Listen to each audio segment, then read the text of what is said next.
Hola, hola. En esta clase vamos a estudiar algunos temas de estadística. La primera parte de esta clase consiste en que primero entendamos qué es estadística en general y lo que corresponde a la prueba PAES, que es más que nada estadística descriptiva, ¿ya? La estadística es mucho más amplia que la estadística descriptiva. Acá nos dice que la estadística es una rama de las matemáticas, ¿ya? Prácticamente es matemática aplicada, se puede decir, la estadística. ¿Ya? Que comprende métodos, técnicas que se emplean en la recolección, ordenamiento, resumen, análisis, interpretación y comunicación de un conjunto de datos. Entonces también tenemos que definir lo que es un dato. Tenemos que definir lo que es un dato, qué entendemos por información, ¿ya? Y aquí vamos a tener entonces una primera clasificación de la rama de la estadística efectiva, que es la mayor parte de la estadística que se ve en el colegio, y después, otra área de la estadística que es más complicada, porque requiere más herramientas matemáticas y se ocupa mucho en la ciencia. Para hacer ciertos estudios, uno ya ocupa la estadística diferencial, que me permite hacer inferencias desde mi muestra hacia mi población. Entonces, ¿qué es la estadística descriptiva? Como el nombre lo dice, tiende a describir más que nada, ¿ya? Es un conjunto de técnicas que describen, ¿cierto? Nos sirve para describir, mostrar o presentar datos a través de tablas, gráficos y medidas estadísticas, ¿no? Entonces, igual tengo que interpretar los datos. De alguna forma tengo datos, los voy a describir, también los tengo que interpretar y obviamente los tengo que comunicar. Entonces esa comunicación a los demás de mi análisis de datos tiene que ser mediante tabla, gráfico o lenguaje natural, ¿ya? Entonces la sigla para aprenderse esta parte dice conjunto de técnicas para, y la sigla es ROPA, es decir, recopilar, organizar, o también puede ser clasificar, agrupar, la P de presentar y la A de analizar datos con el fin de describirlos o de realizar inferencias válidas. En esta última parte ya nos estamos pasando a la inferencia, en la inferencia estadística. ¿Ya? Pero como les decía, la estadística inferencial es mucho más compleja porque ocupa matemáticas más avanzadas, generalmente cálculo diferencial, integral, en una variable, en varias variables. Eh, por ejemplo, también se habla ya del teorema de Bayes, aparece todo lo que es la corriente del bayesianismo. Hay ciertos tópicos que rozan en lo filosófico también. Y la estadística diferencial entonces dice que es un conjunto de técnicas ¿para qué? Para inferir los resultados obtenidos en la muestra hacia la población de la cual fue extraída. Entonces, también tenemos que entender qué es una población. Si nosotros pensamos que la población es el conjunto de objetos que puedo estudiar o resultan de mi interés,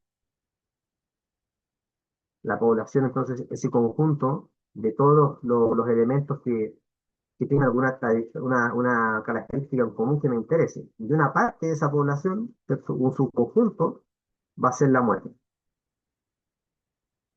Entonces, lo que busca la estadística diferencial es que a partir de esa muestra yo pueda inferir sobre lo que está pasando en mi población, que es lo que uno usa cuando quiere saber quién va a ganar una votación. Pues uno toma una muestra de los votantes y les pregunta por quién va a votar, ¿cierto? Y entonces tengo una idea de cómo se va a comportar mi población, ¿ya? Pero a veces eso igual falla. Uno se da cuenta de repente dice, no, va a ganar tal candidato y resulta que ganó otro. Entonces, ¿qué quiere decir? Que mi estudio algo falló, ¿cierto? O la muestra no fue representativa, o no fue tan grande, ¿cierto? Eh, o tuvo algún sesgo, ¿ya? Pero aparecen varios conceptos acá. Entonces, los primeros conceptos aquí que vamos a utilizar es el concepto de dato estadístico. Dice, o información estadística. ¿Qué es un dato estadístico? Es cualquier dato que se puede comparar, analizar e interpretar, ¿ya? Pero igual aquí está usando la palabra dato. Entonces, ¿qué entendemos como un dato? Vamos a entender un dato como cualquier símbolo, o en realidad es cualquier cosa. Dato es cualquier cosa. Puede ser un símbolo, una palabra, una letra, un guarismo, en realidad eso es un dato, ¿cierto? Una unidad mínima de información se puede decir. eh, ¿Ya? Entonces aquí dice, si pesamos en kilogramos a 5 personas, obtenemos 5 datos. ¿Ven? Aquí en este caso los datos son números decimales con una unidad de medida. En este caso los datos son de esa manera, ¿eh? 60,0, 65,8, 60,0, 70,2, 90,0 y todos son kilogramos, ¿no? Entonces, en este caso los datos es un número decimal acompañado de una unidad de medida, ¿sí? Entonces, ahí está hablando de una magnitud física que es la masa.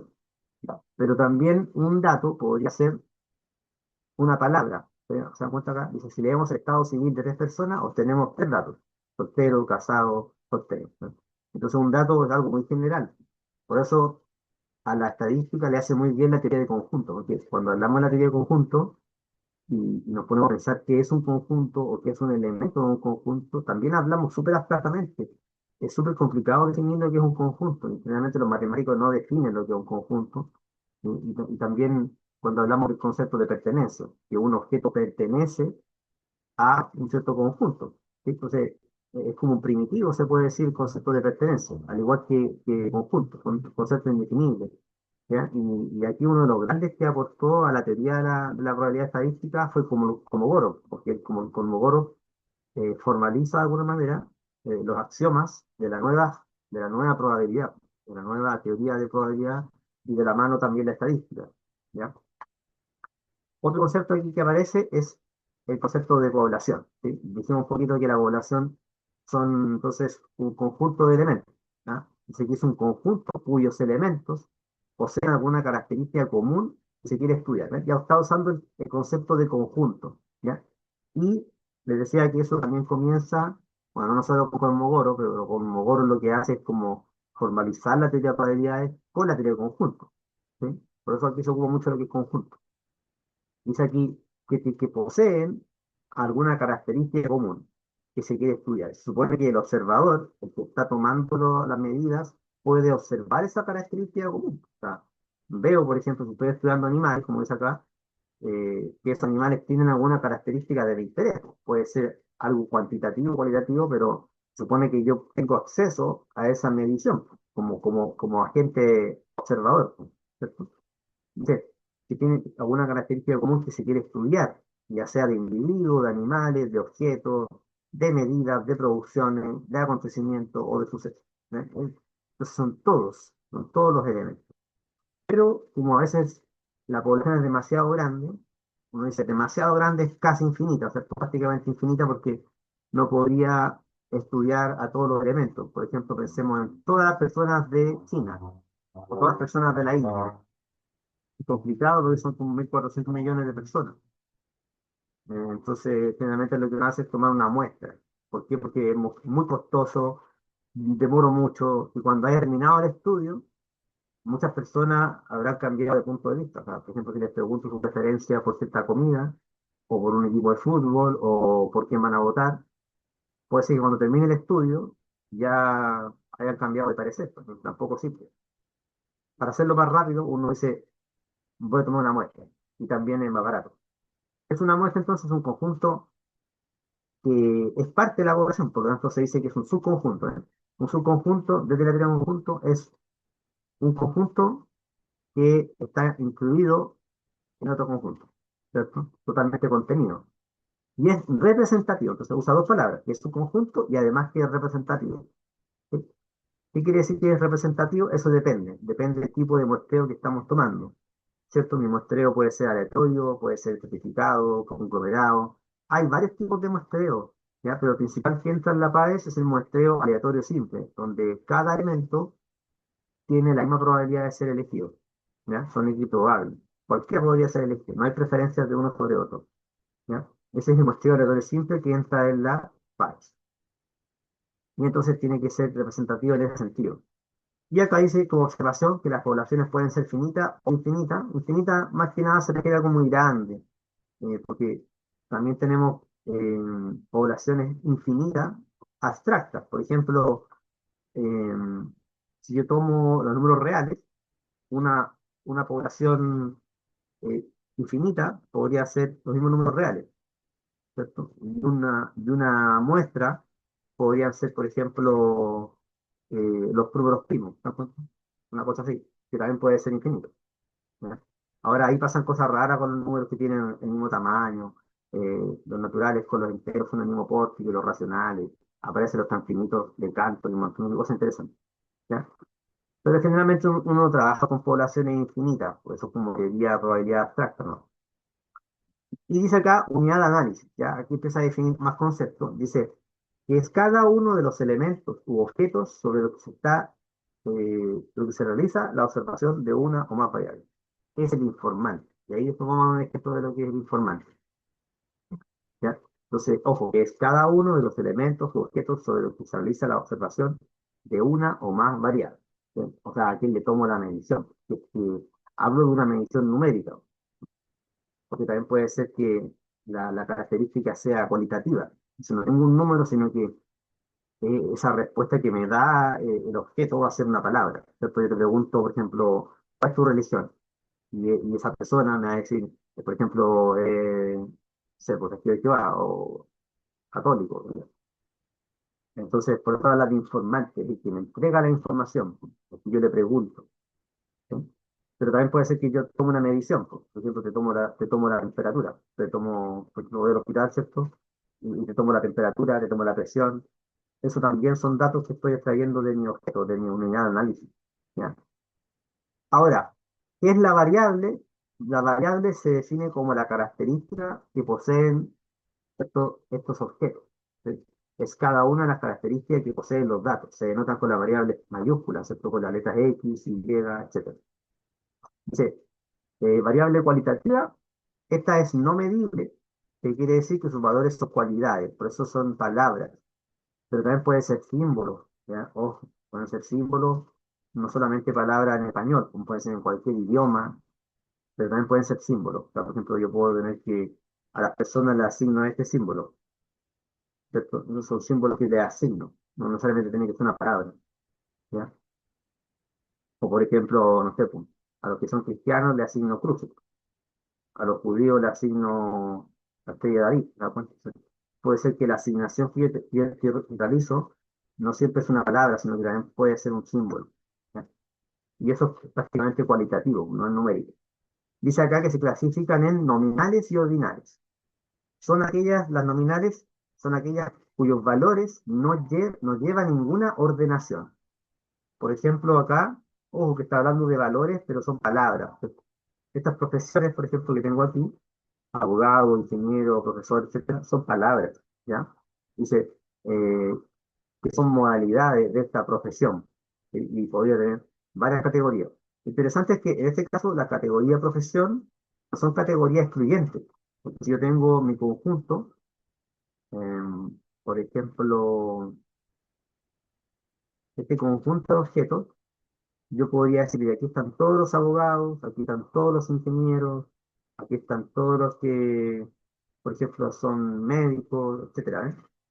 Estos son los abogados, los ingenieros, los profesores, ¿cierto? Los médicos, etcétera. ¿Por qué yo hice un diagrama de Venn? Porque puede ser que hay gente que tiene más de una profesión, ¿sí? Puede tener más de uno. Entonces las categorías no son excluyentes. A veces sí son excluyentes las categorías. Por ejemplo, si me preguntan la preferencia para votar. Entonces, por ejemplo, alguien puede decir voy a votar por el candidato A o por el candidato B, o vota nulo, o vota en blanco, ¿cierto? Entonces la persona recibe el voto y solamente puede votar por el candidato A, por el candidato B, nulo o blanco. Pero no puede ser dos categorías al mismo tiempo, que cuando lee el voto va a quedar en una sola categoría, o el candidato A, o el candidato B, o nulo o blanco, ¿ya? Pero entonces no todas las variables nominales son excluyentes, algunas son inclusivas, pues, tienen intersección como las profesiones. O por ejemplo, eh, la nacionalidad también sería una categoría de tipo inclusiva, no son excluyentes. Yo puedo ser chileno y a la vez soy peruano, ¿te das cuenta? Puedo tener las dos nacionalidades, ¿ya? Y las variables que son cualitativas ordinales son aquellas que tienen una ordenación, un gradiente, ¿cierto? A pesar que no son numéricas, van en crecimiento o decrecimiento. Por ejemplo, el nivel educacional. Entro a, por ejemplo, el jardín infantil. Entonces, el primer nivel, jardín infantil. Ahí la educadora de párvulo le ponen otros nombres. Pero creo que medio mayor, algo así, medio menor, no me acuerdo cuáles son los nombres. Después tengo kinder, primero básico, segundo, tercero, hasta llegar a cuarto medio en Chile, después universitario, después tengo posgrado, etcétera, ¿cierto? Entonces tengo un gradiente, a pesar que no es numérico, porque estoy ocupando números ordinales, ¿cierto? Primero, segundo, tercero, y después tengo por ejemplo, bachiller, magíster, tal, licenciado, magíster, doctorado, ¿cierto? Tengo palabras, entonces, tengo un orden, pero no es numérico, ¿ya? O, por ejemplo, la gravedad de una enfermedad también, o la gravedad de un accidente. Puede ser eh, que yo lo presente creciendo o decreciendo. Generalmente le pregunto, no sé, cómo es tu dolor frente a un accidente. Entonces va haciendo un número de 1 al 10 para cuantificarlo, pero sigue siendo algo que es cualitativo, ¿ya? En cambio, las variables cuantitativas se llevan muy bien con la matemática y se llevan muy bien con la ciencia, ¿ya? Uno usa muchas variables cuantitativas en la ingeniería, en la ciencia, porque son medibles. Entonces aparece todo lo que es la metrología, aparece todo lo que es el análisis instrumental acá, o instrumentación industrial, aparece aquí porque como tengo mediciones, puedo aplicar la estadística, las herramientas de la teoría de errores, muchas cosas puedo aplicar con las variables cuantitativas. En cambio, las variables cualitativas me sirven para hacer otro tipo de estudios, ¿ya? Generalmente cuando uno decide si su estudio va a ser cualitativo, cuantitativo o mixto o de otro tipo, eh, que depende mucho de la carrera. Por ejemplo, si una persona es un psicólogo, ¿cierto? Un psicólogo va a hacer un estudio más cualitativo. Me interesaría, por ejemplo, estudiar si la gente de tal población, por ejemplo, ha tenido, no sé, ciertos pensamientos que pueden ser suicidas, ¿cierto? Me refiero por ejemplo, los ciertos reos. La cárcel de Iquique, de Alto Hospicio, por ejemplo, entrevisto a todos los reos de ahí, todos los presos, ¿cierto? Y les pregunto si han tenido pensamientos suicidas estos últimos años. Y puedo contar cuántas veces en el año han pensado en matarse. Puedo hacer algo así. Igual es de tipo cualitativo. Puedo entrevistarlo, que me cuente su cuento. ¿Sí? Entonces, eso es un estudio que hacen la gente más de esas carreras, como psicología, trabajo social, sociología, antropología, para estudios de tipo más cualitativo. También cuantitativo, pero ellos se llevan muy bien con esos estudios cualitativos con entrevistas de preguntas abiertas. En cambio, cuando hablamos de variables cuantitativas, generalmente tienen que ver con magnitudes físicas, que aparecen en la química, que aparecen en la física, que aparecen en la biología, en la ingeniería. Generalmente aparecen así, pues, en la bioingeniería, incluso en la medicina también, ¿ya? Entonces, estas magnitudes físicas generalmente van a ser de tipo continuo. Ya pueden ser disquetos también, pero casi siempre cuestiones que vengan de instrumentos van a ser continuos, ¿sí? Entonces, dice que se clasifican en discretas y continuas. Las discretas tienen que ver con que hay una asignación de números enteros, ¿sí? Entonces aquí, si yo estoy contando, voy a ocupar números en el conjunto Z más con el cero, el mismo conjunto de los naturales con el cero. Por ejemplo, dice número de hijos. Si yo pregunto cuántos hijos tienen, una persona le pregunto cuántos hijos tienen, me va a decir cero, 1, 2, 3, ¿cierto? Se me va a decir un número de ese estilo: cero, 1, 2, 3, etcétera. ¿Ya? Son números enteros no negativos. Generalmente, igual se pueden ocupar números negativos en algún caso. Entonces, dice aquí la definición: toman números aislados y no puede tomar un número entre dos seguidos fijados, o sea, decimales, ¿sí? También número de cargas familiares, ausencia laboral, etcétera. O, por ejemplo, la cantidad de días de vacaciones, ¿cierto? Una persona que trabaje, yo le pregunto, ¿cuántos días tomaste de vacaciones? Y me va a decir siempre un número que va a ser de este estilo. Por ejemplo, 5 o 10 días de vacaciones. Nunca me va a decir 4,5, 4,8 días, no, no, ¿cierto? Y la variable continua es aquella que puede utilizar números decimales, generalmente decimales de tipo finito, no periódicos tampoco, pero se puede ocupar periódico, por si acaso. Pero lo que sucede es que los instrumentos siempre van a cortar. O sea, por ejemplo, te va a dar 0,667, qué sé yo, pero no voy a colocar 0,6 periódico, que viene de un instrumento. O sea, el instrumento siempre lo corta por la cantidad de cifras que entrega, ya sea un multitester, por ejemplo, digital o analógico. Siempre yo voy a cortar y voy a usar un número finito, ¿cierto? O cuando le mido la presión arterial a alguien, ¿cierto? Me entrega un número de ese estilo, no para entregar eh, un número con infinitas cifras. ¿Ya? En la práctica se corta el número, ¿ya?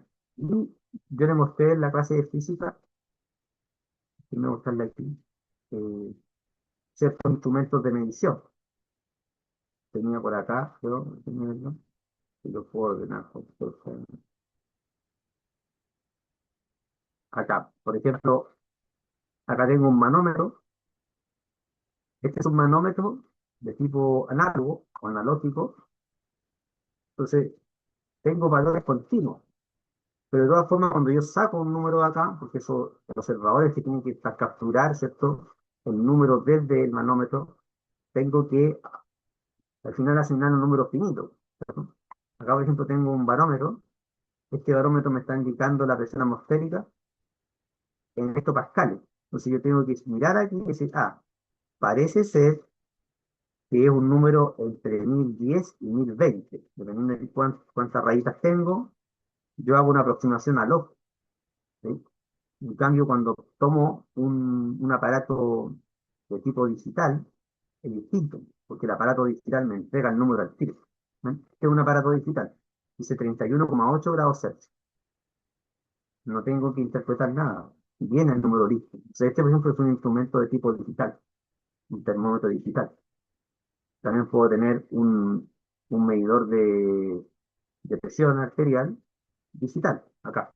Aparece la presión sistólica y diastólica en milímetros de mercurio, aparecen los pulsos por minuto. También es de tipo digital, ¿se da cuenta?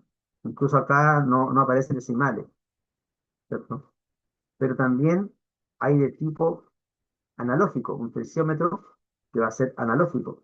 ¿Ya? Pues todavía existen estos que están acá, donde tengo una escala, pues, está graduado aquí, también en milímetros de mercurio, y yo como observador, como agente que estoy midiendo, tengo que sacar la medición de acá. Y generalmente, ¿qué voy a hacer? Le asigno un número a lo más con un decimal, dos decimales, y quizá tampoco con decimales, porque para el tema de la presión arterial digo 120, punto. No 120,5, porque quizás ese 0,5 no es interesante, no me entrega tanta información relevante. Si estoy en un contexto más de química, donde requiero más exactitud, es distinto, ¿cierto? Pero en el caso de la presión arterial, entre 120 y 121 no es tanta la diferencia. ¿No? Sí. Entonces, igual, esto hay que aplicarlo al contexto bien si estamos en la ciencia física, en la salud, en la química, o por ejemplo en la electrónica, que también requiero mucha exactitud y también mucha precisión. ¿Sí? Siempre hay que contextualizarlo. Y por eso aparece la disciplina de la metrología, que es el estudio de las mediciones, y también aparece la teoría de errores, ¿ya? Porque esto no solamente es la estadística, sino que hay disciplinas paralelas que me ayudan a hacer un estudio mucho mejor, ¿ya? Lo importante acá es que la continua, cuando yo haga ciertas tablas, voy a tener que hacer intervalos, ¿sí? Esos intervalos van a ser cosas como estas que se ven aquí, pues, ¿no? De 0 a 10, de 10 a 20, ya. Entonces, estoy obligado a que si es continua, a hacer intervalos, ¿ya? En cambio, cuando es discreta, puede ser que sí o no haga intervalos, depende. Si estoy muy disperso, uso intervalos, ¿ya?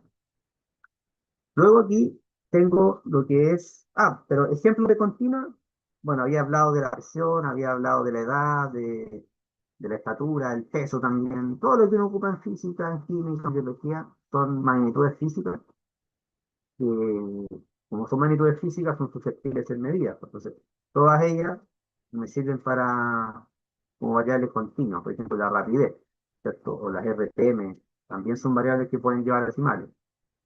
Ahora, tenemos que definir lo que es la frecuencia. Cuando entendamos frecuencia en estadística, es simplemente la cantidad de veces que se repite un dato, ¿ya? Por eso acá aparece el concepto de frecuencia absoluta o simplemente frecuencia. Dice, estas frecuencias son las que se obtienen directamente del conteo, ¿no? Así que la frecuencia es simplemente eso, es la cantidad de veces que se repite un dato. Y luego esas frecuencias las voy a utilizar para construir otras frecuencias. Por ejemplo, la frecuencia acumulada o la relativa. Dice acá que la frecuencia relativa corresponde al cociente entre la frecuencia absoluta y el número total de datos, ¿cierto? Entonces, lo puedo representar también en un porcentaje. Porque va a ser un número que está entre 0 y 1. ¿Sí? Entonces, ¿cómo sería, por ejemplo, el tema de la frecuencia absoluta? ¿Cómo se construye? El mismo ejemplo de los candidatos. Tengo un candidato A, un candidato B, nulos y blancos. Y acá lo que hago yo cuando voy a votar, que el tipo que está contando los votos empieza a hacer palitos, ¿cierto? Entonces, candidato A, dos votos. Por candidato B, un voto nulo uno, blanco dos, después otro para el nulo, otro para el blanco, uno, o sea, otro para el candidato B, hasta completar, por ejemplo, completé cinco, el candidato A, y pongo acá frecuencia, aquí tengo cinco, acá tengo dos, aquí tengo dos, aquí tengo, pongamos otro más, tres. ¿Cuántos votos tengo el candidato A? 5, el candidato B 2, nulos 2 y blancos 3. ¿Ya? Esta entonces es la frecuencia absoluta, ¿eh? Si obtiene directamente el conteo. Por tanto, la frecuencia absoluta también va a ser un número que es un entero de cero para arriba, ¿eh? 0, 1, 2, 3. No puede ser un decimal porque estoy contando, ¿ya? La frecuencia absoluta siempre se así, ¿ya? Y cuando yo cuento todos los números que están en la columna de la frecuencia absoluta, voy a tener que ese me da el total de datos. ¿Sí? Entonces, eh, siempre que yo tenga datos de esta manera, significa que estoy tabulando. O sea, si yo hago que aparezca la frecuencia, estoy tabulando, porque estos datos podrían estar separados. Podría ser así. Candidato A, candidato A, candidato A, candidato A, candidato A, 5S, después candidato B, nulos. Tengo nulo, nulo, blanco, blanco, blanco. Aquí los datos están, se dice, no agrupados o no tabulados. Están a granel porque están separados. No hay una tabla. Entonces, para que no sea a granel o no tabulado, no tiene que aparecer la frecuencia. ¿Se dan cuenta? Cuando ya aparece la frecuencia, significa que están tabulados. ¿Sí? Ahí está la frecuencia claramente como un nuevo concepto. ¿Ya? Y entonces la frecuencia relativa se construye a partir de estas frecuencias de acá, pues. ¿Cuánto me daría el total? En este caso, el n que vamos a llamar es el total. Ese n total me daría, tengo 5 más 5 10 12, ¿cierto? 12 en total. Así que si quiero sacar la frecuencia relativa, tendría que tomar cada una de estas frecuencias y dividirla por 12. ¿Ya? Y después si quiero lo multiplico por 100 y me dan porcentaje. También va a ser muy útil la frecuencia absoluta acumulada. ¿Por qué? Porque después tenemos que calcular más adelante los percentiles, cuartiles, medidas de posición, ¿cierto? Y ahí se van a utilizar las frecuencias acumuladas. Aparte de la absoluta normal, ¿cierto? También se ocupa la absoluta acumulada. Y en algunos casos voy a ocupar la frecuencia relativa, en algunos casos, ¿cierto? Depende de lo que esté calculando, pero para eso va a ser útil. ¿Ya? Ahora, si estamos en un contexto que aparecen preguntas de probabilidad, también va a ser usual hablar de la frecuencia relativa. Por ejemplo, aquí en esta estamos mostrando un gráfico de barras que están pegaditas así. Es porque es una variable continua, se llama histograma. Aparecen las frecuencias relativas acá, ¿se dan cuenta? Estas frecuencias relativas también pueden ser interpretadas como probabilidades. Probabilidades de tomar, por ejemplo, aquí una persona que esté en cierto intervalo. Supone que esos son individuos que, por ejemplo, tienen tal edad. Entre 0 y 10 años tengo 250 personas. Acá tengo entre 40 y 50 tengo 50 personas. Y después, entre 90 y 100 años, tengo 13 personas. ¿Eh? Aquí dice edad. Y en el eje Y tengo la frecuencia absoluta. Y si yo divido cada frecuencia absoluta por el total de datos, obtengo la frecuencia relativa. Entonces se puede interpretar como una probabilidad, porque hay una concepción de la probabilidad, que es la probabilidad frecuentista, que tiene que ver con eso. Por ejemplo, yo digo, ¿cuál es la probabilidad de escoger de este total de personas un individuo que esté entre 50 años y 60 años, incluido 50 y 60 no? Sería 0,1, ¿no? Un 10%. Entonces se puede interpretar esto como probabilidades. ¿Ya? Me han aparecido preguntas esas hace tiempo, cuando era PSU. Y también en este caso, cuando tengo intervalos, vamos a utilizar un concepto que es la marca de clase. La marca de clase es el valor medio de cada intervalo. ¿Ya? ¿Qué quiere decir? Que es el que representa el intervalo, porque si yo tengo un intervalo de una variable continua, tengo infinitos valores. O sea, el que representa a ese intervalo va a ser justo el del medio. ¿Sí? Y eso lo vamos a ver mucho en los problemas que nos toca hacer. ¿Ok? Con los problemas se va a entender más cada concepto. Luego aquí aparece, al igual que en el resumen de matemática que les pasé, distintas formas de representar los datos a través de gráficos. Y estos gráficos uno los va a utilizar dependiendo de lo que yo quiera mostrar. O sea, no siempre me va a servir, por ejemplo, un gráfico de barras. En este gráfico de barras, lo que yo tengo son, por ejemplo, celulares que se venden, ¿sí? Entonces los tengo por marca. En el año 2016, ¿cierto? Aparecen estas cinco marcas, la que está con verde, Samsung, roja, Huawei, BQ, sí, con naranjo, después azul, Xiaomi, y Apple es la que está con violeta, ¿cierto? Y la gracia que tiene este gráfico de barras es que yo puedo comparar por año. Puedo decir, por ejemplo, la cantidad de Samsung aumentó un poquitito, ¿cierto? Después el rojo, Huawei, disminuyó. El BQ se mantuvo igual, ¿cierto? Aumentó Xiaomi y el de Apple también aumentó un poquito, ¿eh? Uno puede comparar, cosa que no es muy fácil hacer en un gráfico circular, ¿eh? El gráfico circular, bueno, también está el gráfico de torta, que es como esto, pero en 3D, no me permite hacer esa comparación tan bien hecha. Se podría, pero queda raro. Entonces, cada gráfico va a tener cierta gracia. Aquí, este gráfico circular, lo que represento generalmente son variables que me sirven más mostrar los porcentajes. Por ejemplo, tengo la estructura de la generación eléctrica y cómo se genera la energía eléctrica en España en 2020. Veo que hay una pequeña franja aquí, ¿cierto?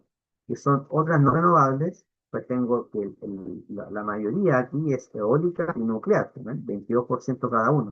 Y así, ¿no? Puedo comparar fácilmente por los tamaños de estos sectores circulares. ¿Se dan cuenta?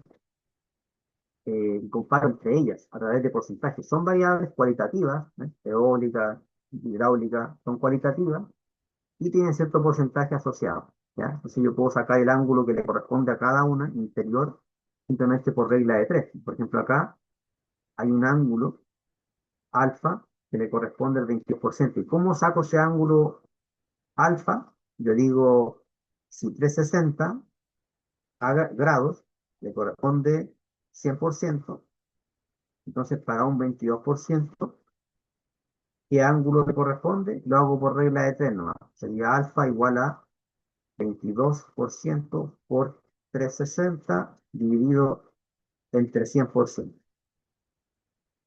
¿Eso cuánto me da?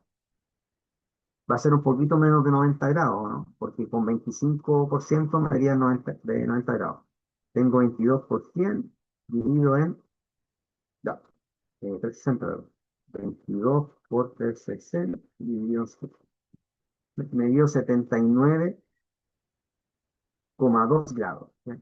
Cuando uno se lo hace en un programa, como Excel, ¿cierto? El programa lo hace automático, automáticamente te da el ángulo interior, pero para la prueba PAES lo pueden preguntar, ya apareció así como 3 años más o menos esa pregunta. Había que sacar el ángulo interior de cada una de las categorías, ¿ya? No era tan difícil, pero igual había que hacer el trabajo. Me acuerdo, fue como en las primeras PAES que salieron. Tiene que haber sido como el 2023, parece, no, algo así. ¿Ya? Así que esto no hay que mirarlo menos, aparece de repente preguntas sobre ese ángulo interior, cómo se calcula. ¿Ya? Entonces, gráficos circulares generalmente van a ver cosas así, ¿no? Este tipo de categorías mutuamente excluyentes, ojo que son mutuamente excluyentes acá, las categorías, y tiene cada una un porcentaje asociado. Se queda muy bien el gráfico circular. Pero en este gráfico, que es de barras, también yo puedo tener categorías mutuamente excluyentes, pero quizás me impacta más ver el tamaño de las barras, ¿no? Puede ser que signifique, signifique mucho más verlo así. Y también me sirve para comparar con otra, otra subcategoría, ¿sí? Por ejemplo, en 2016 tengo cinco marcas de celulares. Entonces, para cada año tengo cinco marcas de celulares, cosa que en el otro gráfico es un poco compleja, ¿cierto? También puedo construir un histograma, pero el histograma es solamente para variable cuantitativa continua. Ven, aquí las barras van pegadas.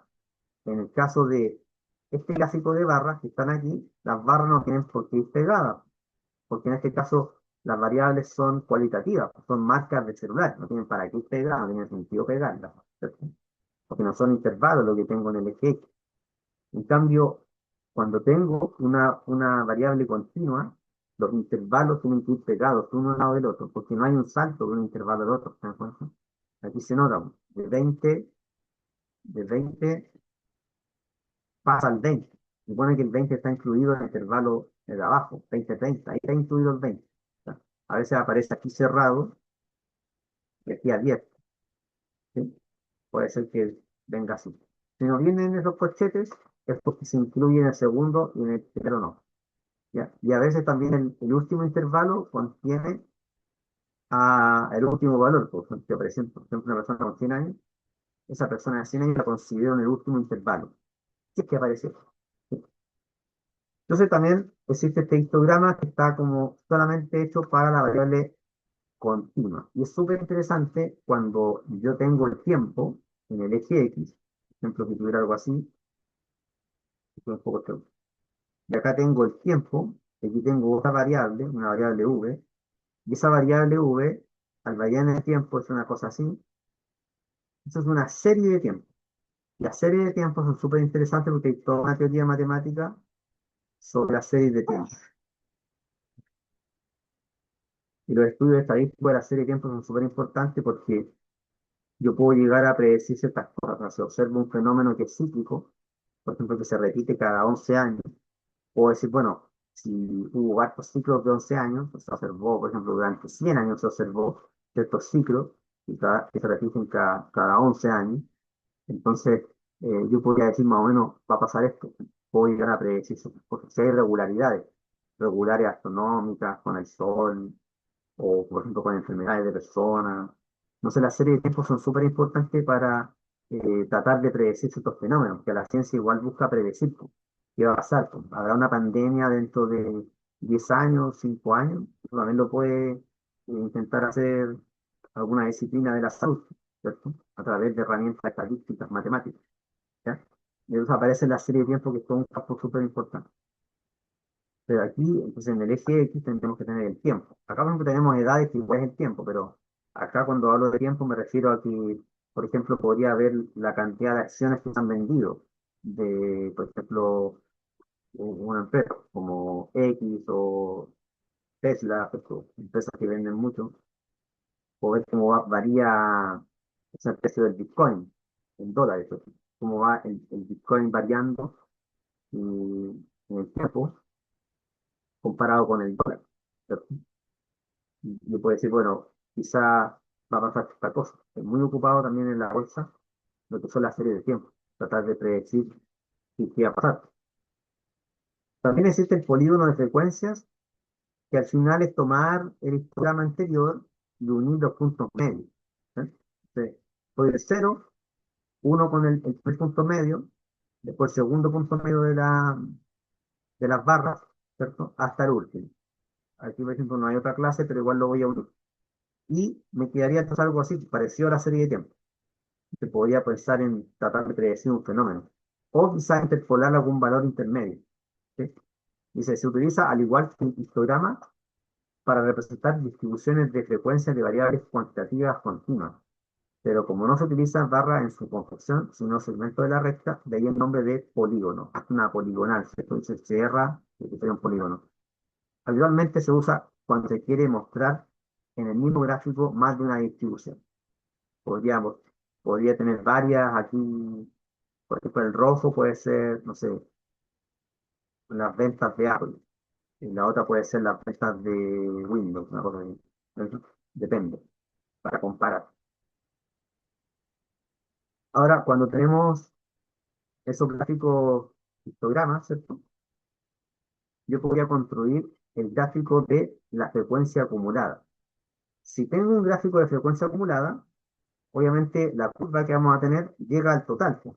Ese total que tenemos al final puede ser 100%, puede ser uno, ¿cierto? Depende. Si yo le expreso un porcentaje va a ser 100% y si le expreso un número del 0 al 1 va a ser uno porque es total.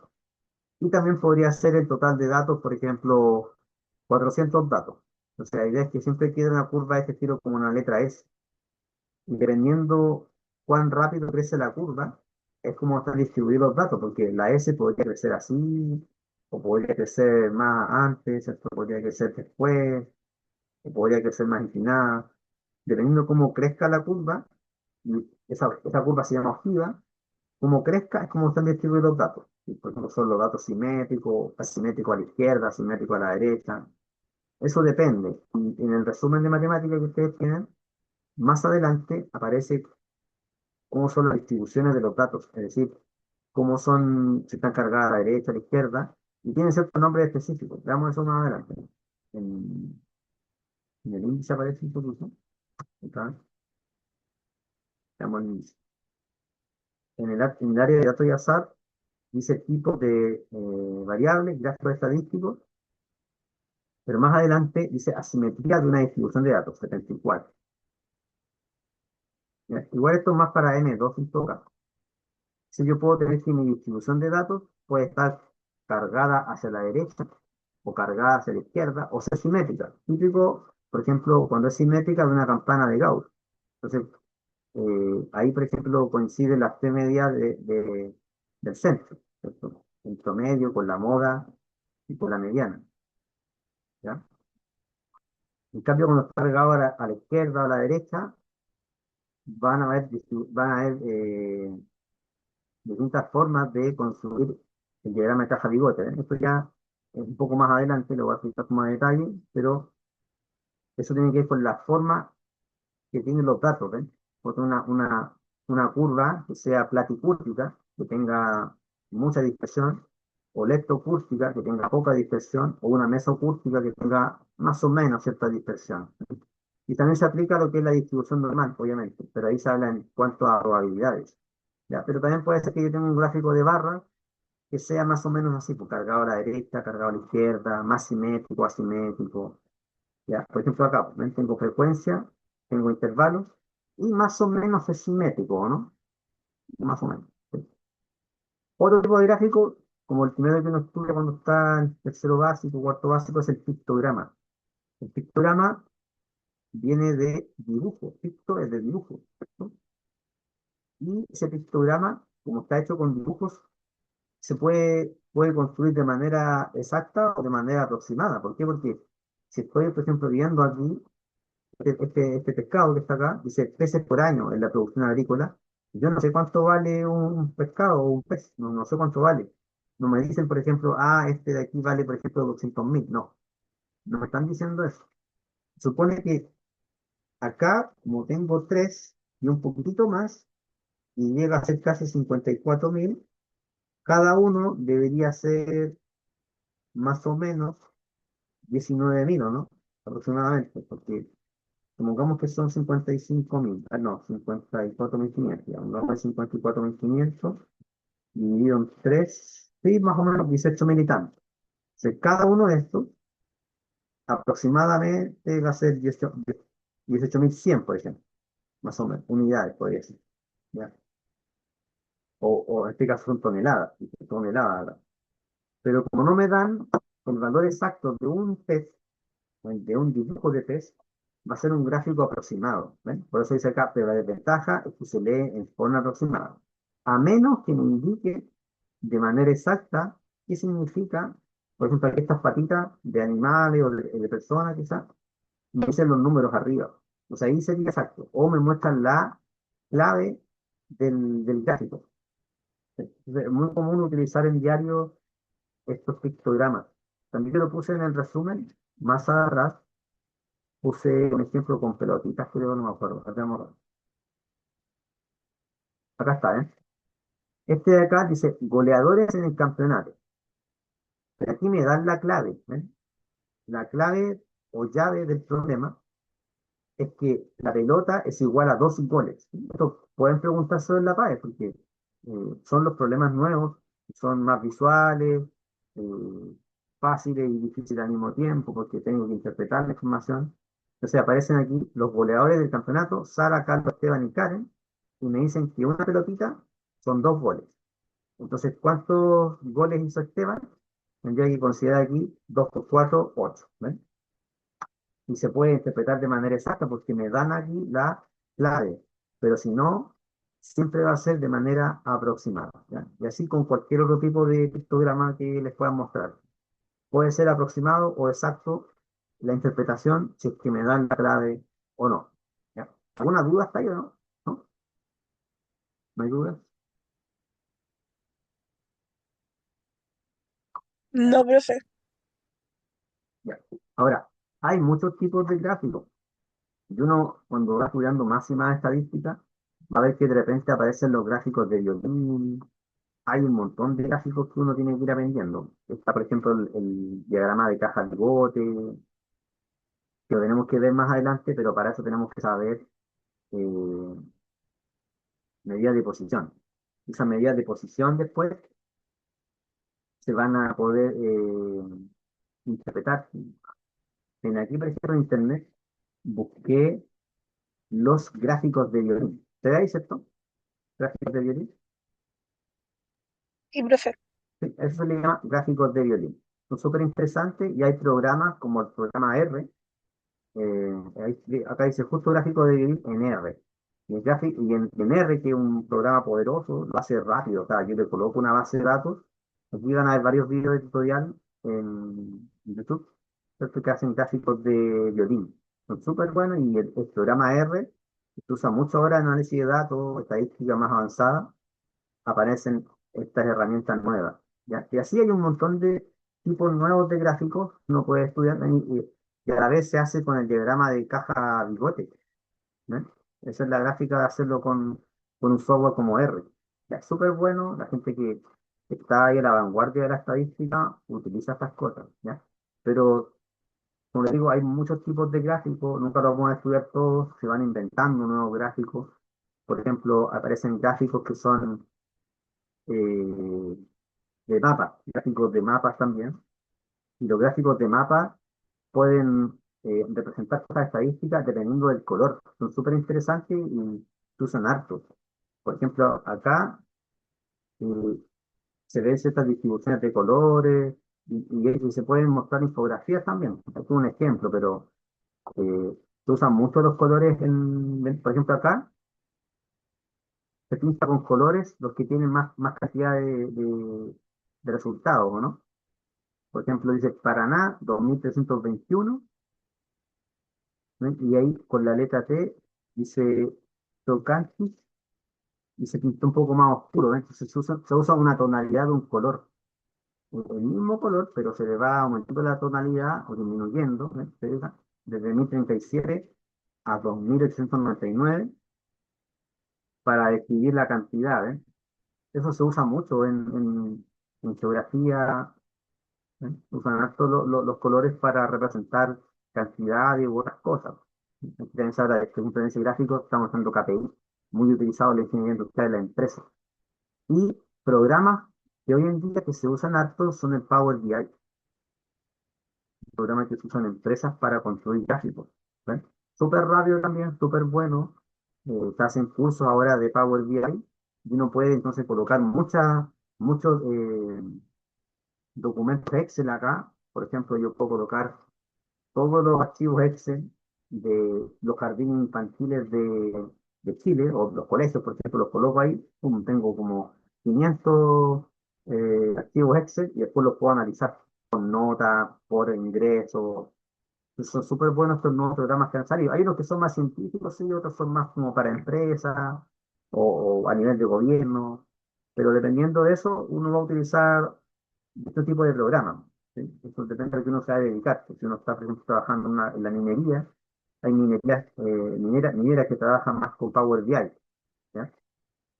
Pero para allá va la cosa, son cosas que independiente de la profesión, eh, hay que saber estadística, ¿ya? Hay que saber sí o sí algo de estadística. Bueno, acá también, no sé si verlo de esta clase, tenía dudas si ver esto al tiro, que son las medidas típicas de tendencia central, media aritmética, moda y mediana, dependiendo de cómo se presenten los datos. ¿Ya? Pero primero hagamos algunos problemas antes de ver esta materia que yo tenía pensada para la clase 2. Vamos a hacer este ejercicio donde hay que clasificar este tipo de variables. Entonces yo le voy a dar unos minutos para que haga esto y se identifique los siguientes tipos de variables. Por ejemplo, carrera universitaria, hay que ver si es una variable cuantitativa o cualitativa. En este caso sería una variable cualitativa y además es de tipo nominal. Pues una carrera universitaria sería trabajo social, ¿cierto? Profesor de inglés, con palabras, no tiene un número asignado. Entonces le voy a dar un tiempo para que haga las primeras cinco, o las primeras seis, y yo las revise. ¿Ya? Hasta aquí no hasta nombres de equipo de fútbol. Las demás te las voy a de tarea. Yo doy entonces un minuto para hacerla, más o menos, 2 minutos. Ya, espero. Ya. Entonces, acá está el solucionario. Te lo voy a enviar luego. Dice aquí color de ojos, que vendría siendo variable cualitativa nominal. Entonces uno para salir de duda, y si tuviera alguna duda, lo que hace es darse un ejemplo. ¿Qué color de ojo hay? Verde, violeta, lo raro. Negro, ¿cierto? ¿Cómo se llama este ojo que tienen pardo, ¿cierto? Pero viene siendo cualitativa nominal. No le voy a asignar un número, ¿cierto? No voy a pensar en la longitud de onda, esas cosas complicadas. Marca de auto igual, ¿no? Con palabras, Kia, Toyota, otros más chinos. Masa de pan, cuando hablamos de masa de pan, tiene que ser cuantitativa, pues una magnitud física la masa, y es continua. Por ejemplo, 110,8 gramos podría ser un pan. El sexo, variable cualitativa nominal, que es lo que aparece en el carnet, ¿cierto? Femenino, masculino, etc. Nombres de equipos de fútbol, variable cualitativa nominal. Al igual que marca de auto, o sea, si son palabras, va a ser ese tipo, ¿ya? Pero no es ordinario, que no tiene un cierto ni crecimiento ni decrecimiento. Cantidad de sillas en una sala sería cualitativa discreta, es un número natural, incluido el cero. Así que eso también estado civil, cualitativa nominal. Las demás las pueden ser, pero ahí están hechas. Hay que practicar algo entonces con eso de las variables, porque si yo tengo claras cómo son las variables, puedo después hacer una tabla y analizar los datos. Por ejemplo, aquí en el ítem 2 hay que completar estas tablas. Voy a completar esta primera tabla. Me dan la categoría, ¿cierto? Las categorías, las clases, es número de mascotas, ¿ya? Desde 0 hasta 4. Yo le pregunto a una persona o una familia, por ejemplo, cuántas mascotas tienen en su casa y me va a decir, por ejemplo, 0, 1, 2, 3 o 4. O podría ser mayor que 4, una cosa así. Pero acá llega hasta 4 nomás. Quizá no está el dato 5, entonces las categorías van de 0 a 4, ¿no? Ya, entonces tengo 5 categorías que son el número de mascotas. Me dan las frecuencias, a veces los libros le colocan FI. Puede ser cualquiera F o FI. A veces en los libros de estadística también le colocan NI. ¿Sí? Eso depende del autor. Hay que acostumbrarse, depende si usted tiene un profesor que usa tal letra, hágalo así nomás. Acá nosotros estamos usando la F más, pero a veces también vamos a usar F sub I para representar la frecuencia absoluta. ¿Ya? La frecuencia absoluta va a ser esto. ¿Y cuántos datos tengo en total? Tendría que sumar acá 1 más 3 más 6, tengo 10, 10 más 10, 20, 25. Ese sería el total, 25. ¿Cómo se saca la frecuencia acumulada? Simplemente acumulo la frecuencia absoluta, porque esta es la frecuencia absoluta acumulada. La primera es la misma. 1 se repite, voy sumando de esta manera. 1 más 3, 4. 4 más 6, 10. 10 más 10, 20. 20 más 5, 25. Pero el corazón se une automáticamente. Y de 20 más 5, 25. Estos dos números de acá siempre son iguales, porque tienen que captar la cantidad de números que estoy contando. No pueden darme distintos estos dos, siempre son iguales. ¿Cómo saco la relativa? La relativa se saca con esta columna y tengo que dividir por el total n, dividido por n.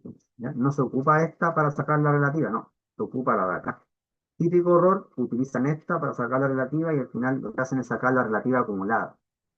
No, no hay que hacer eso, se ocupa la frecuencia absoluta y se divide por n. Entonces la primera me daría 1 dividido en 25, ¿cierto? 1 dividido en 25, y eso en decimal, ¿cuánto da?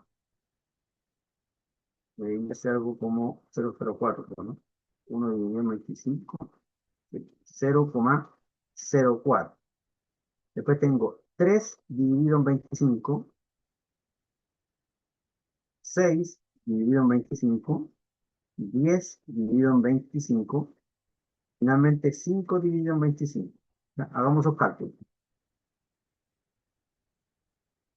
A veces no vienen todas las columnas en una tabla. Aquí pusimos casi todas. ¿Ya? Por ejemplo, la que me faltó fue la del ángulo interior. Esa igual la puedo agregar acá, pues. Ángulo interior la podría poner para, si uno quiere hacer el gráfico de barra, ¿cierto? Podría poner el ángulo interior.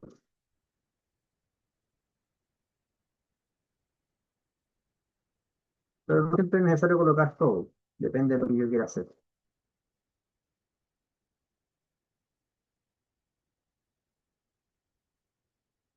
Ya.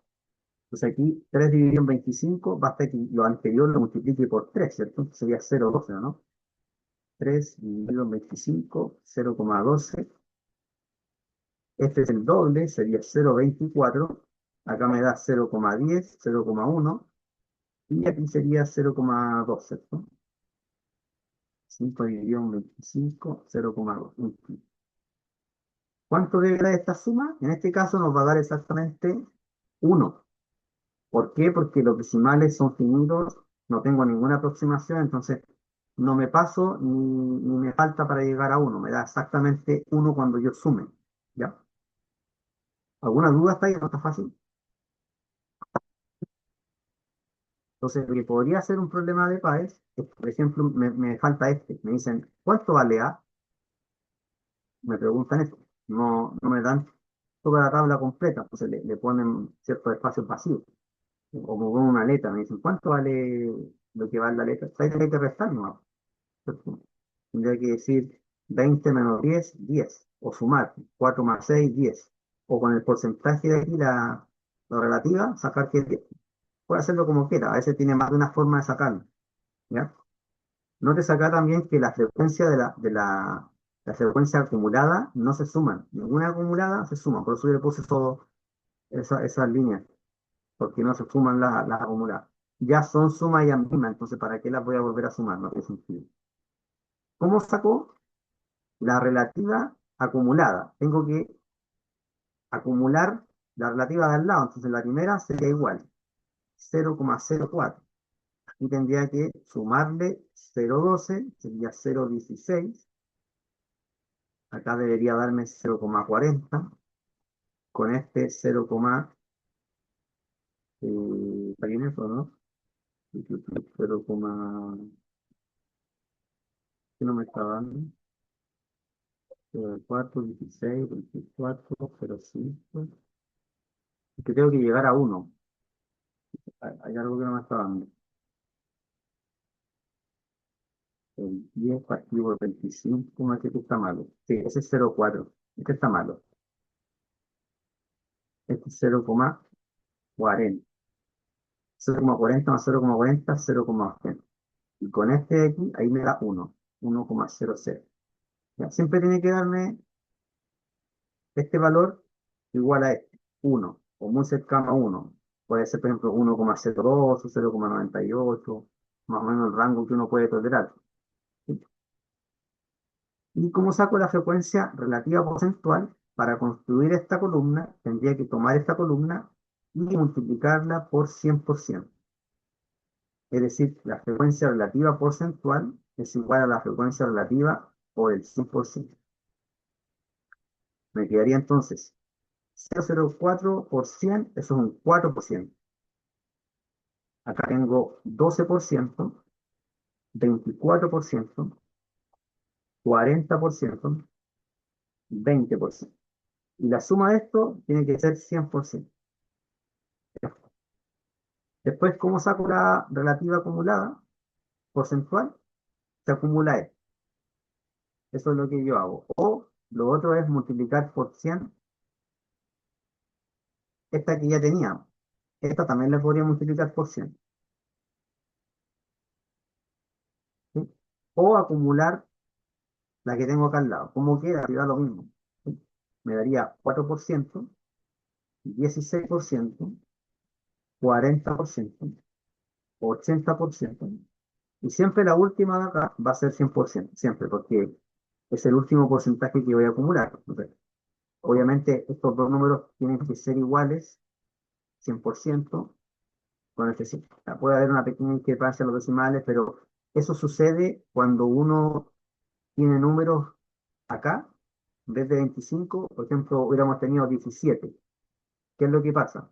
Que si yo hago 1 dividido en 17, me queda un periódico, ¿cierto? Ya un número muy largo, me queda así, 0,058823, es el periodo del 17. Y tengo que cortar en algún momento, entonces voy a decir, ocupo 3 cifras decimales, o 4 o 10, qué sé yo. O por ejemplo, hago 3 dividido en 17, ¿ves? ¿Cuánto es 3 dividido en 17? 0,1764, etcétera. Tengo que ocupar un criterio para poder aproximar, pues ya sea por redondeo, truncamiento. Pero en esos casos, cuando uno está cortando o redondeando, de alguna manera estamos aproximando. Por ejemplo, digo, voy a ocupar 3 decimales y esto se convierte en 19, en 59. Acá si ocupo 3 decimales, este queda como 176 nomás, después 0,176, no se sumaría uno. Entonces, esas aproximaciones lo que hacen es que de repente no me dé el uno ni tampoco el 100%, ¿sí? Dependiendo del estudio que estoy haciendo, a veces requiero más cifras decimales porque, por ejemplo, si estoy trabajando con miles de millones de pesos, una un pequeño error puede ser que signifique o 1 millón de pesos o 2 millones de pesos, ¿sí? Si estoy, por ejemplo, trabajando con 1.000 millones de pesos, ya tiene 1.000 millones, 1.000 millones. Y no es lo mismo tener, por ejemplo, un 83,5% que un 83,4%. No es lo mismo.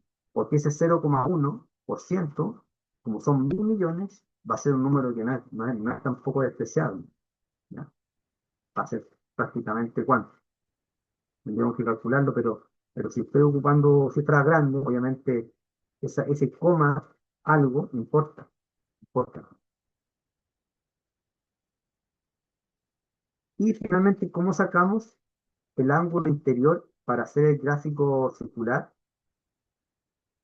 Refiero a esto.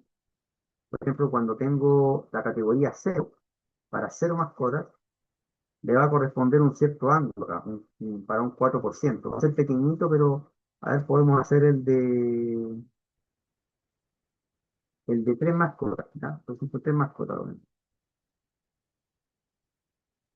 3 mascotas. 3 mascotas le corresponde la cantidad 10 y es un 40%. Entonces yo puedo decir también otra forma de sacarlo, es así.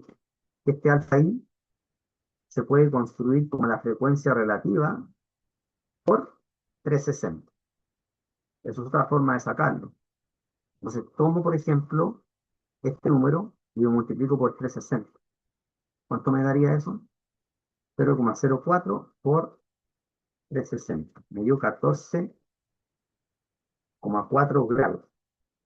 Después tengo 0,12 por 360, 43,2 grados. 0,24 por 360 debería ser el doble, 86,4%, grados, perdón, no porcentaje. Y 0,4 por 360 me dio 144 grados.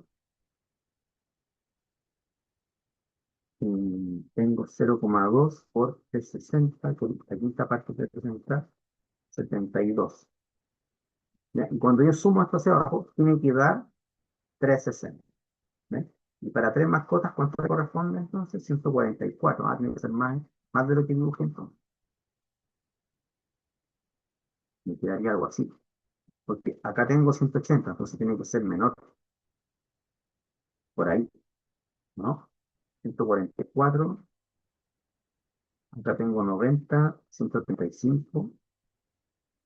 Así un poquito por ahí.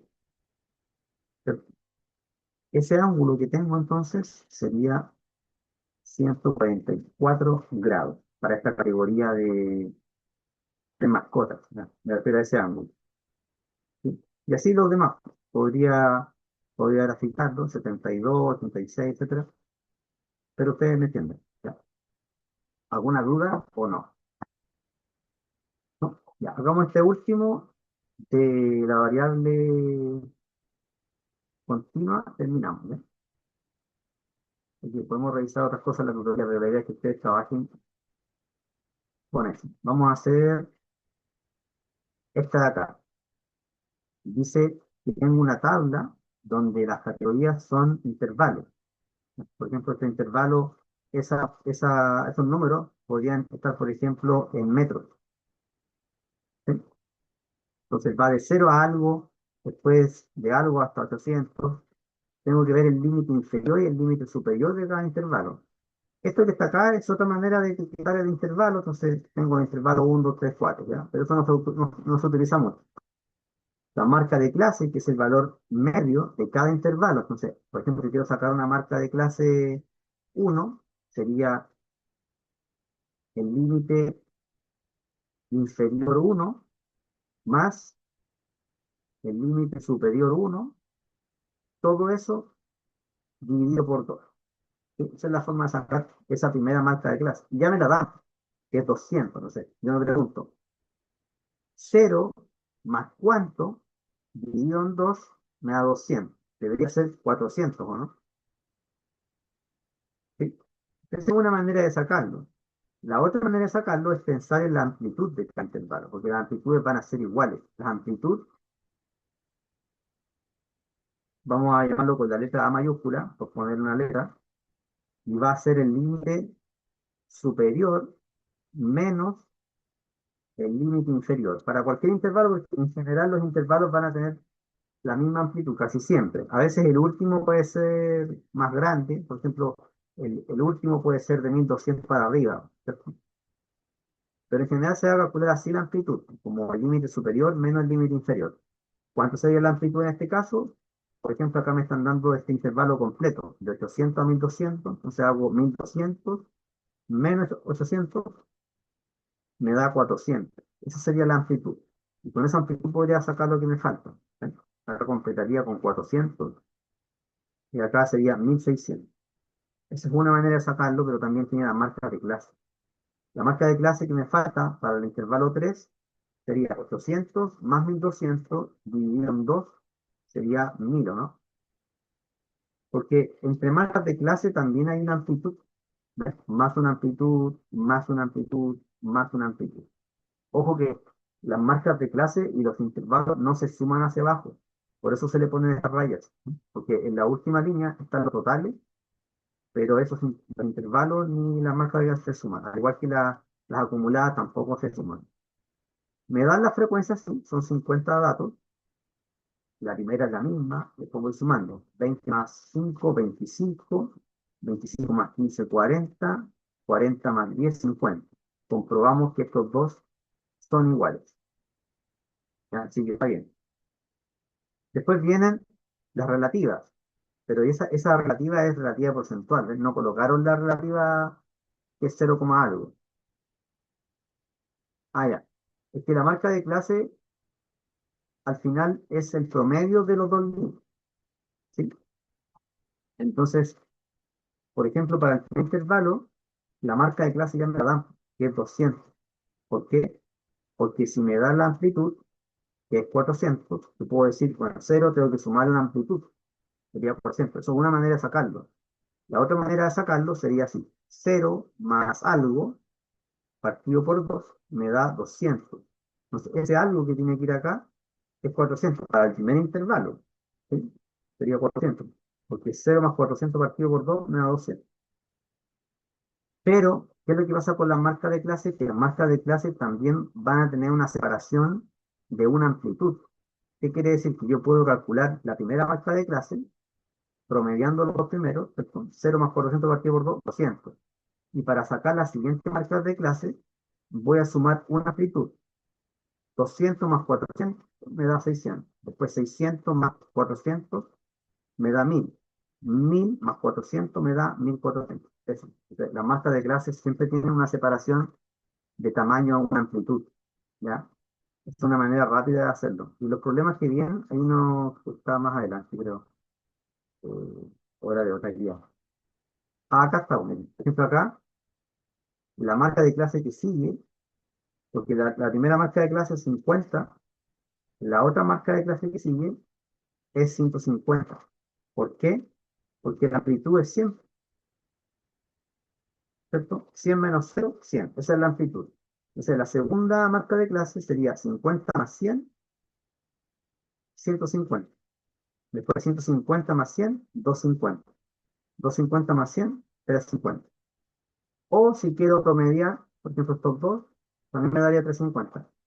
Pero es distinto, ¿por qué? Porque cuando usted suma una amplitud, solamente está haciendo un cálculo, que es sumar. En cambio, cuando promedia, tiene que sumar y dividir por dos, con dos cálculos. Entonces, me estoy ahorrando un cálculo, más encima de la división, ¿sí? Que me estoy ahorrando. Entonces, por eso a veces sale más fácil sumar una amplitud.